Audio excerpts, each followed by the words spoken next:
നമ്മെ വീഴ്ത്തുവാൻ ശത്രു പതിയിരിക്കും. ലേക്കിൻ വീഴ്ച കാണുകയില്ല, താഴ്ച കാണുകയില്ല, പതറുകയില്ല, നാം പരാജയപ്പെടത്തില്ല. ജീവന്റെ അപ്പം എന്ന സന്ദേശം അകപ്പെ വിടുതലും പ്രാർത്ഥന സംസാരിക്കും. നമ്മെ വീഴ്ത്തുവാൻ ശത്രു പതിയിരിക്കും. ഉറപ്പായ കാര്യമാണ്, നാം അത് അറിയാതിരിക്കരുത്. ഇന്ന് രാവിലെ സമയത്തെ ഷോർട്ട് മെസ്സേജിൽ ശത്രു നമ്മുടെ വീഴ്ച കാണുവാൻ, നമ്മളെ വീഴ്ത്തുവാൻ പതിയിരിക്കും. ഉദാഹരണത്തിന് 1 ശമൂവേൽ അതിൻ്റെ 14 വാക്യത്തിൽ ദാവീദ് തൻ്റെ എല്ലാ വഴികളിലും വിവേകത്തോടെ നടന്നു, യഹോവ അവനോട് കൂടിയിരുന്നു. ശൗൽ, പെലിസ്ത്യർ, ഗോലിയാത്ത്, ശത്രുപടകൾ മുഴുവൻ ദാവീദിനെ വീഴ്ത്തുവാൻ പതിയിൽ. ഒരു ദൈവവൈതലിൻ്റെ ജീവിതയാത്രയിൽ അവൻ്റെ വീഴ്ച കാണുവാൻ ശത്രു പതിയിരിക്കും. അവൻ വീണ് കാണുവാൻ ആഗ്രഹിക്കും. അവൻ പച്ച പിടിക്കുമ്പോൾ, അവൻ ഉയരുമ്പോൾ, അവൻ ദൈവത്താൽ മാനിക്കപ്പെടുമ്പോൾ അവൻ്റെ വീഴ്ചയും അവൻ്റെ പതർച്ചയും അവൻ്റെ താഴ്ചയും കാണുവാൻ ശത്രു പതിയിരിക്കും. പക്ഷേ വീഴ്ച കാണുവാൻ ദൈവം അനുവദിക്കുന്നില്ല. അതാണ് പരമസത്യം. എത്ര പ്രബലരായ ശത്രു വീഴ്ച കാണാൻ ആഗ്രഹിച്ചാലും, നിന്റെ തകർച്ച കാണാൻ ആഗ്രഹിച്ചാലും, ദൈവം വീഴാതെയും താഴാതെയും നിന്നെ സൂക്ഷിപ്പാൻ ശക്തനായ ദൈവമെന്ന് വിശ്വസിക്കണം. Praise the Lord. ഗോലിയാത്ത് ദാവീദിന്റെ വീഴ്ച കാണാൻ ആഗ്രഹിച്ചു. ശൗല് ദാവീദിന്റെ വീഴ്ച കാണാൻ ആഗ്രഹിച്ചു. പിശാച് ദൈവമക്കളുടെ വീഴ്ച കാണാൻ ആഗ്രഹിച്ചു. ജോലിസ്ഥലത്ത്, വീട്ടിൽ, അതുപോലെ തന്നെ സമൂഹത്തിൽ, ആത്മീയത്തിൽ, സ്തോത്രം മാത്രമല്ല ജീവിതത്തിൽ, ഉയർച്ചയിൽ, നന്മയിൽ, എല്ലാറ്റിലും നമ്മുടെ താഴ്ചയും വീഴ്ചയും കാണുവാൻ ശത്രുവും എതിരാളികളും നമ്മളെ നിന്ദിക്കുന്നവരും നമ്മളെ നശിപ്പിക്കുന്നവരും വീഴ്ച കാണാൻ ആഗ്രഹിച്ചു. പക്ഷേ ശത്രുവിൻ്റെ മുമ്പിൽ വീഴ്ച കാണുവാൻ ദൈവം അനുവദിച്ചില്ല. ആ ഭാഗമാണ് 116 സങ്കീർത്തനം 8 വാക്യത്തിൽ വായിക്കുന്നത്. നീ എൻ്റെ പ്രാണനെ മരണത്തിൽ നിന്നും, എൻ്റെ കണ്ണിനെ കണ്ണിൽ നിന്നും, എൻ്റെ കാലിനെ വീഴ്ചയിൽ നിന്നും രക്ഷിച്ചിരിക്കുന്നു. 116 സങ്കീർത്തനം അതിൻ്റെ 8 വാക്യം ഒന്നുകൂടെ ഞാൻ വായിക്കാം. നീ എൻ്റെ പ്രാണനെ മരണത്തിൽ നിന്നും, എൻ്റെ കണ്ണിനെ കണ്ണിൽ നിന്നും, എൻ്റെ കാലിനെ വീഴ്ചയിൽ നിന്നും രക്ഷിച്ചിരിക്കുന്നു. നമ്മുടെ വീഴ്ചയും നമ്മളെ രക്ഷിക്കുന്ന ഒരു ദൈവത്തെ നമ്മൾ മുറുകെ പിടിക്കണം. ആമിശ്വരം നമ്മുടെ ഹെഡിങ് എന്നാണ്. നമ്മുടെ വീഴ്ച കാണുവാൻ ശത്രു പതിയിരുന്നു. പക്ഷേ വീഴ്ചയും താഴ്ചയും കാണുവാൻ ദൈവം അനുവദിച്ചില്ല. താഴ്ചയ്ക്ക് പകരം ഉയർച്ച, വീഴ്ചയ്ക്ക് പകരം ഉറപ്പ്, നന്മ, ശാശ്വത അനുഗ്രഹങ്ങൾ തന്ന് അനുഗ്രഹിച്ച് മാനിച്ച ദൈവത്തെയാണ് ഞാൻ നിങ്ങളും ആരാധിക്കുന്നത്. വിശ്വസിക്കുന്നവർ എന്നോട് നാമ്യം പറയാം. ശത്രു പലപ്പോഴും നമ്മുടെ അധപ്പതനവും നമ്മുടെ വീഴ്ചയും തകർച്ചയും കാണുവാൻ പതിയിരിക്കും, കാത്തിരിക്കും. പക്ഷേ ദൈവം അനുവദിക്കുന്ന ദൈവമല്ല.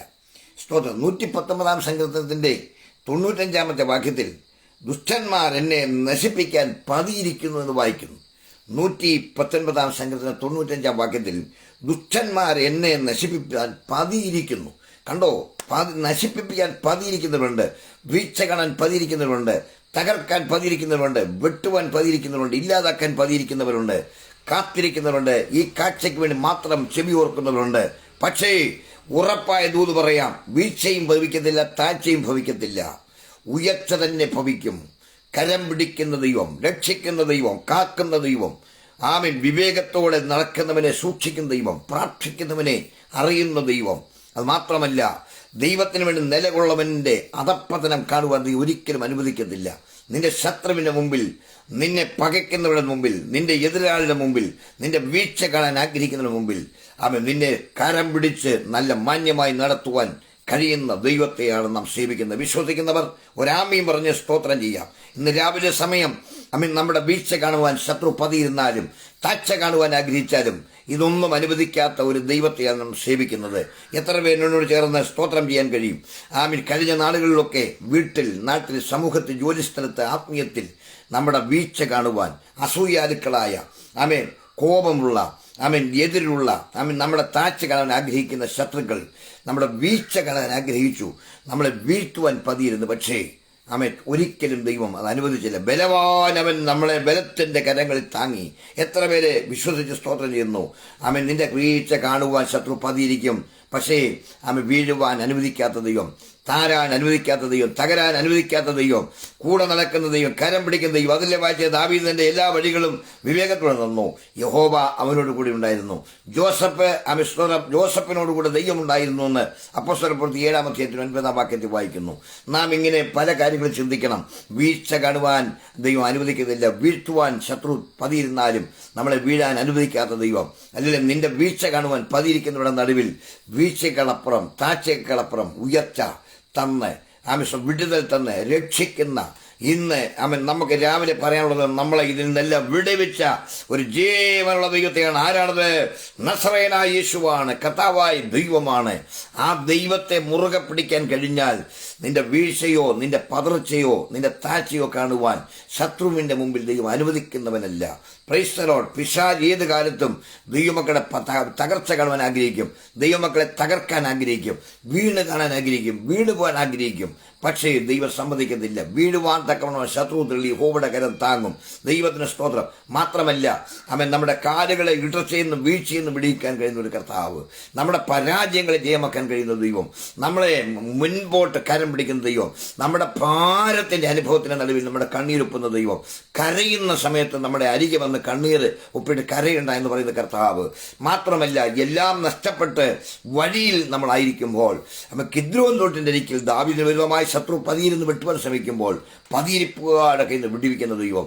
ശത്രുവിന്റെ മുമ്പിൽ വീഴ്ച കാണാൻ ദൈവം അനുവദിക്കത്തില്ല. വിശ്വസിക്കുന്നവർ ആമീൻ പറയാം. നിന്റെ ശത്രു എത്ര പ്രബലനായിരുന്നാലും, നിന്നെ എതിർക്കുന്നവർ എത്ര വലിയവരായിരുന്നാലും, നിന്റെ നാശം കാണാൻ ആഗ്രഹിച്ചാലും ദൈവം നിന്റെ വീഴ്ച കാണുവാൻ അനുവദിക്കത്തില്ല. Praise the Lord. ആ വാക്യം ഭയങ്കര രസമാണ്.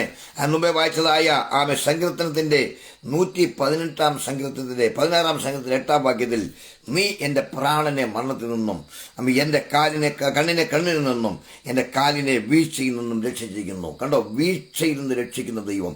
പതിയിരിപ്പുകാർ നമ്മളെ തകർത്ത് കാണുവാൻ, വീണ് കാണുവാൻ, വെട്ടിക്കളയുവാൻ, ഇല്ലാതാക്കുവാൻ, നശിപ്പിക്കുവാൻ ഒരുപാട് പേര് നമ്മുടെ വീഴ്ച കാണാൻ പതിയിരുന്നാലും ദൈവം നമ്മുടെ വീഴ്ച കാണാൻ അനുവദിക്കുന്നില്ല.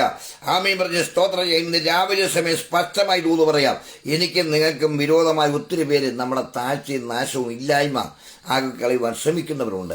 നമ്മുടെ ജീവിതത്തെ കണ്ടുകൊണ്ട് അസൂയ കൊണ്ടിട്ട് നമ്മുടെ വീഴ്ചയും തകർച്ചയും കാണും. ഇവനൊന്ന് വീഴണം, ഇവൻ നേരെ നിൽക്കരുത്, ഇവൻ രംഗത്തുയരരുത്, ഇവൻ ആത്മീയത്തിൽ വരരുത്, ഇവന്റെ പേര് വരരുത്, ഇവൻ നന്മ കാണരുത്, ഇവൻ ജീവിതത്തിൽ ഇവന്റെ കുടുംബം നന്നായി ജീവിക്കരുത്, നിന്റെ വീടിന്റെ അകത്ത് തീ പുകയരുത്, എന്തെല്ലാം കാര്യങ്ങൾ ആഗ്രഹിക്കുന്നുണ്ട്. പക്ഷേ നിന്റെ വീഴ്ചയോ നിന്റെ താഴ്ചയോ നിന്റെ തകർച്ചയെ കാണുവാൻ അനുവദിക്കാത്ത ഒരു ദൈവത്തെ മുറുകെ പിടിക്കുന്നത്. Praise the Lord. അതാണ് വായിച്ച വാക്യത്തിന്റെ സ്തോത്രം. നമ്മുടെ സ്തോത്രം, കാലിനെ അവൻ വീഴ്ചയിൽ നിന്നും രക്ഷിച്ചിരിക്കുന്നു. മാത്രമല്ല, നമ്മുടെ ജീവനെ പതിയിപ്പുകാരുടെ കയ്യിൽ നിന്ന് വിടുവിച്ച ദൈവം, നമ്മുടെ പ്രാണനെ സൂക്ഷിക്കുന്ന ദൈവം, നമ്മുടെ കണ്ണിനെ കണ്ണിൽ നിന്ന് വിടുവിക്കുന്ന ദൈവം. ഹല്ലേലൂയ. നമ്മളെ വീഴ്ത്തുവാൻ ശത്രു പതിയിരിക്കും, പക്ഷേ അവരുടെ ആഗ്രഹം സഫലമാകത്തില്ല. ആമേൻ. നമ്മളെ അവിടെ രക്ഷിച്ചു കൊണ്ടിരുന്ന ഒരു കർത്താവ് ജീവിക്കുന്നു. ഹല്ലേലൂയ.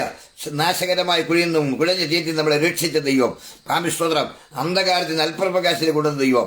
അല്ലെങ്കിൽ യേശുക്രിസ്തുവാണ് നമ്മുടെ സകല താഴ്ചകളെ ഉയർച്ചയാക്കി മാറ്റിയത്, നമ്മുടെ വീഴ്ചകളെ ബലമുള്ള സ്തോത്രം ജീവിതത്തിന്റെ അസ്ഥികളാക്കി മാറ്റി, ജീവിതത്തിന്റെ സ്തോത്രം ജീവനുള്ളതായ അർത്ഥമുള്ള സ്തോത്രം ജീവിതത്തിന്റെ അനുഭവമാക്കി മാറ്റി, നമ്മളെ പ്രയോജനമുള്ളതായി മാറ്റി, നമ്മളെ ഒന്നുമില്ലാത്തതിനെ എല്ലാം ഉള്ളതാക്കി മാറ്റി. ആ യേശുക്രിസ്തു നമ്മുടെ കൂടെയുണ്ട്. ആ പരിശുദ്ധാത്മാവിന്റെ ശക്തി നമ്മുടെ കൂടെയുണ്ട്. ആ ബലവാൻ നമ്മുടെ കൂടെയുണ്ട്. എത്ര പേർ, എത്ര ആളുകൾ, എത്ര ശത്രു, ഏതെല്ലാം നിലകളിൽ സമൂഹത്തിന്റെ വലിയൊരു കൂട്ടം തന്നെ നിന്റെ വീഴ്ച കാണാൻ ആഗ്രഹിച്ചാലും നിന്നെ വീഴ്ത്തുവാൻ ശത്രുവിനെ സമ്മതിക്കത്തില്ല. ദൈവം ഇന്ന് പകൽ നിന്നെ വീഴ്ചയിൽ നിന്ന് രക്ഷിച്ച് വിടുവിക്കും. അല്ലെങ്കിൽ നമ്മളെ വീഴ്ത്തുവാൻ പതിയിരിക്കുന്ന ശത്രുവിന്റെ കയ്യിൽ നിന്ന് ഇന്ന് രാവിലെ നമുക്കൊരു വിടുതലാണ്. ആ ദൈവം നമ്മുടെ ജീവനുള്ള ദൈവം ഇന്നും നമ്മളെ രക്ഷിപ്പാൻ മതിയായവനാണെന്ന് വിശ്വസിച്ച് ആരെല്ലാം എവിടെയെല്ലാം എന്തെല്ലാം ശക്തമായ പദ്ധതികൾ ആവശ്യിച്ചാലും, നിന്റെ നേരെ 1000 വസ്ത്രങ്ങൾ തുറന്നുവിട്ടാലും, നിന്റെ നേരെ അപമാനത്തിന്റെ കൊട്ട കമത്തിയാലും നീ വീഴുവാൻ ദൈവം അനുവദിക്കത്തില്ല. നമ്മുടെ വീഴ്ച കാണുവാൻ നമ്മൾ സേവിക്കുന്ന കർത്താവ് അനുവദിക്കത്തില്ല. നമ്മളെ വീഴ്ചയിൽ നിന്ന് രക്ഷിക്കും. വീണ്ടും ഒരു വിഷയമായി ഞാൻ ഇവിടെ വരുന്നവരെയും നമ്മുടെ ജീവിതത്തിൽ ഉയർച്ച തന്നെ ഭവിക്കും. നമ്മളെ ബലവാന്റെ കരങ്ങളിൽ താങ്ങും. നമ്മൾ ശത്രുവിന് മുമ്പിൽ വീഴുകയില്ല, പതറുകയില്ല. നമ്മുടെ ജീവിതം മുന്നോട്ട് ഓടാം. കർത്താവ് നമ്മളെ സഹായിക്കുമാറാകട്ടെ.